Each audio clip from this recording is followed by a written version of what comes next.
Vamos para as informações. Eu vou começar falando do Flamengo ganhando dinheiro com venda de 50% de um volante.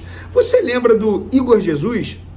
Volante, categoria de base, fez bons jogos nos tempos do Tite, mas de uma hora para outra caiu de moral com o Tite, não foi mais utilizado, foi vendido para o Estrela Amadora de Portugal. Pois é, sabe o que aconteceu? Ele foi vendido pelo Flamengo em agosto, hein? Ou seja, meses atrás. Sabe o que aconteceu? O Los Angeles Galaxy, time da MLS, acertou a compra de Igor Jesus junto ao Estrela Amadora de Portugal. O time da MLS vai pagar 4 milhões de euros, cerca de 25 milhões de reais, por 90% dos direitos econômicos do volante.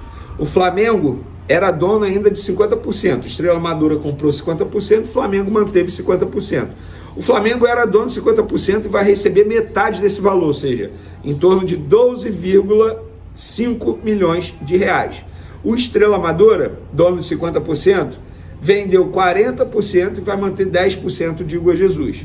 Ou seja, vamos lá, o Fla, em agosto, tinha vendido 50% de Igor Jesus para o Estrela Amadora por 2 milhões de euros, em torno de 12 milhões e meio de reais. Ao todo, Igor Jesus renderá ao Flamengo nessa história toda 25 milhões de reais na conta do Flamengo. O Flamengo sabe fazer dinheiro e vários jogadores saem do Flamengo com esse modelo de negociação. Daniel Cabral está em Portugal também, assim, o Flamengo ainda é dono do percentual dele. O atacante André Luiz, tem vários outros jogadores, o zagueiro Gabriel Noga, vários outros. Então, é um modelo de negociação que dá muito certo, porque o Flamengo, ele revela muitos jogadores.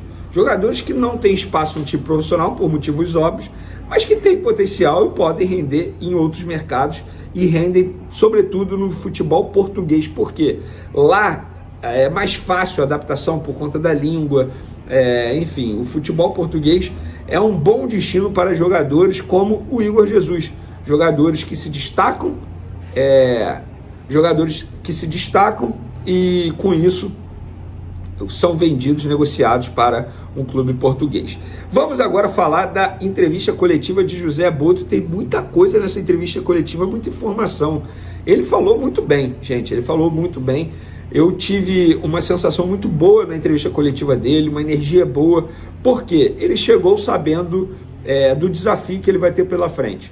É o maior desafio da carreira dele, sem sombra de dúvidas, isso aí, ele mesmo sabe disso. Sabe por quê? Nos outros lugares que passou, embora a cobrança tivesse sido grande, como foi no Benfica, no Shakhtar, lá ele não era o principal homem do departamento de futebol. Aqui no Flamengo ele vai ser o principal homem.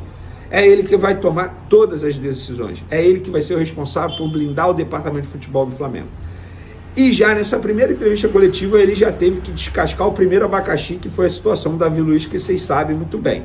E ele disse, abre aspas, rebatendo o ex-zagueiro do Flamengo: conheço as pessoas que lidam com o Davi há muitos anos. Eu estava na Croácia, eles pediram para que eu comunicasse assim que tivesse uma posição. Assim que me reuni com o Felipe Luiz, comuniquei pela manhã muito cedo às pessoas competentes. Desejo boa sorte ao Davi, é um excelente atleta e ser humano, que seja muito feliz. É aquilo. O Davi Luiz, ele foi comunicado de maneira profissional através dos empresários. Se os empresários falaram ou não para o Davi Luiz, é uma outra história. Mas eu sabia que o Flamengo jamais ia dar esse mole de primeiro postar em rede social antes de comunicar o Davi Luiz. Eu acho que foi muito mais um erro de comunicação por parte ali das pessoas envolvidas no processo. Se eu fosse presidente do Flamengo, eu ligaria diretamente para o Davi Luiz? Sim. É obrigado a fazer isso? Não. O Flamengo hoje é muito mais profissional? Sim. Tanto é que entrou em contato com o empresário do atleta. Ah, mas poderia ligar para o jogador. Gente, eu vou dar um exemplo aqui, no Botafogo, no rival aqui do Flamengo. O técnico Arthur Jorge tem uma relação maravilhosa com todo mundo do Botafogo. Quem comunicou ao Botafogo que o Arthur Jorge vai aceitar a proposta do Catar foi o empresário. O Arthur Jorge em nenhum momento pegou o celular e ligou, porque os empresários trabalham para as pessoas. Se eu tiver que ligar e receber ligação, por que eu vou ter um empresário? Fala para mim. Ou vocês acham que o empresário trabalha de graça? Não, o jogador ele paga, o técnico ele paga. Então é assim que funciona. José Boto também falou sobre a manutenção do Felipe Luiz e disse o seguinte: a escolha foi de minha responsabilidade.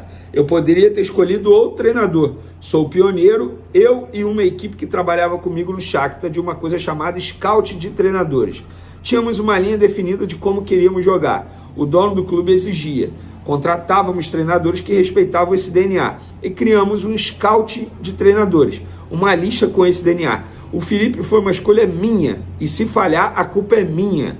Isso é profissionalização. É fácil mudar o treinador 11 vezes e ninguém ter culpa disso, disse o Boto, e ele acrescentou sobre esse assunto: se o Felipe falhar, o culpado serei eu. Toda a gente do clube vai ter que trabalhar como nós queremos. Quem não trabalhar como queremos, sai. Depois, se as coisas forem mal, o responsável sou eu. Tive carta branca do BAP para que, se achasse que deveria mudar o treinador, mudava. Analisei, vi muita coisa que gostei. Do Felipe Luiz, vi uma entrevista. Depois, o contato diário tem confirmado isso. É algo que posso me orgulhar. Nos jogadores nós falhamos, não há ninguém que acerte sempre. Nos treinadores normalmente não erram. O Felipe vai ser um treinador top mundial. Lancei treinadores como Luiz Castro, como De Zerbi, que é o italiano que está no Olympique de Marseille, e o Felipe está na linha deles. Olha. E o José Boto falou também sobre o atacante Lassina Traoré, ou Traoré, como você quiser pronunciar, você tem esse direito. Atacante do Shakhtar, vamos lá. É um jogador que conheço muito bem. Quando estava no Shakhtar, compramos do Ajax com 18 anos por 10 milhões de euros, quase 65 milhões de reais. É um jogador em que pensamos e está em análise, como muitos outros. A posição de centroavante é a mais prioritária e não queremos falhar. Queremos encontrar o perfil que interessa ao treinador e ao Flamengo. Pode ser um nome conhecido, mas pode ser menos conhecido. Normalmente os nomes conhecidos são para agradar a torcida. Queremos alguém com rendimento. Lembrando, o Firmino é um desses nomes e a gente vem mencionando isso, informando isso já há alguns dias. A partir do dia 18, ele continua aqui, a partir do dia 18 de dezembro, em que o BAP anunciou que eu seria o diretor de futebol, converso todos os dias com o Felipe Luiz. O elenco tem uma qualidade enorme, sabemos que temos que fazer alguns ajustes e serão feitos no tempo que nós achamos que será ideal para o Flamengo. Não para agradar a torcida e imprensa. Quero a torcida feliz em dezembro e não em janeiro.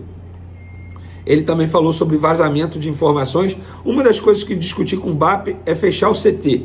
Acabou a visita de gente que não tem nada a ver com o trabalho diário. Sei que as pessoas gostam, mas isso vai acabar. Nas viagens também vai acabar, ir no mesmo avião ou no mesmo hotel, pessoas que não têm a ver com futebol. Foram as primeiras medidas que tomei. Só entra aqui quem tem a ver com futebol. Depois, se começar a vazar as coisas, só com as pessoas que estão aqui. Vamos averiguar.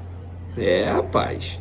Brasileirão será prioridade, José Boto? Ele respondeu: dos lugares de onde vem, o campeonato é o mais importante, mais que a Copa. Talvez a Champions seja o mesmo nível, mas no Flamengo temos que pensar que entramos em tudo para ganhar.